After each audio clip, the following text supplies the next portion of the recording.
When you invest in something and you hustle and you work for something, you got a different type of attachment to it. You're gonna have a cold day in hell for somebody to try to take this from you. We live by this, we die by this. We don't surrender, we don't retreat.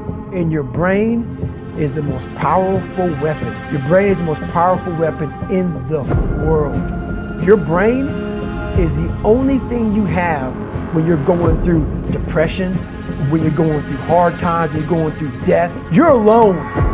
You're alone. You may have a shrink you're going to, you may have a best friend you're going to, but there's 24 hours in a day where you're alone in this brain. And your brain is talking to you in all kinds of ways. And it wants to control you and pull you in these different pockets. You got to tell your brain where you want to go and how you want to go and how you want to get there. You got to control it. If not, it's over. What existed for me was, okay, man, how am I going to? And all I knew back then was hard work. The only way anything gets accomplished. That's all I heard back in those days. You got to work hard. You got to work hard to make this work. Most people aren't obsessed with their goals because they don't believe they're worthy of them. It's easy to dream about what you want, but in between where you are and what you want, there's a tremendous amount of stuff you got to change and do. You have to do the work to change so that you can be the happy, fulfilled person that you were born to be. Most of this generation quits the second they get talked to. It's so easy to be great nowadays. Most people are weak. This is a softened generation. So if you have any mental toughness, any ability, if you have any fraction of self-discipline, the ability to not want to do it but still do it. People have a hard thing understand. I hate to run. Why do you run if you hate it? What are you talking about? I don't want to take showers and eat either. I hate that too. That's life, man. It wasn't until I changed that mentality that I became somebody. If you can get through to doing things that you hate to do, on the other side is greatness. That's what people don't understand. By me running, I am callous in my mind. I'm not training for a race. I'm training for life.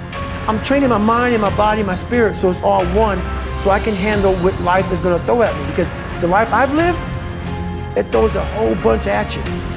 And if you're not physically and mentally prepared for that, you're just gonna crumble and you're good for nobody. And that's why I talk about the warrior mentality. And that's why so many people are lost when I start talking. You have the right. You're lucky that you don't have to think like warriors think. You're very privileged. I chose this world to be a warrior. And I would choose it again if I came back to this world. But the mentality of a warrior is very different than the normal mentality. So to be a warrior, why people don't understand me, I'm glad you don't understand me. Merry Christmas, good on you. Because being a warrior takes a whole different mindset. Your mentality changes.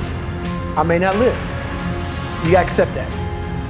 And that's the mentality you have. Everything I do, I'm not really comfortable doing. That's with life. If you're choosing to do something, attack it. Because they're gonna remember you as not attacking it. So I want to be remembered.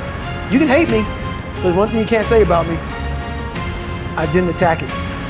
So that's the mentality you have. If you're gonna do something, you might as well attack it, because you can do it anyway. The only thing you do for success, there's no discounts. It's sweat, it's blood, it's tears. There is no discount. You can't get 50% off. It's sweat, it's blood, it's tears. There are no shortcuts to success. Stop thinking they are, and stop wanting people to put you somewhere that you didn't earn.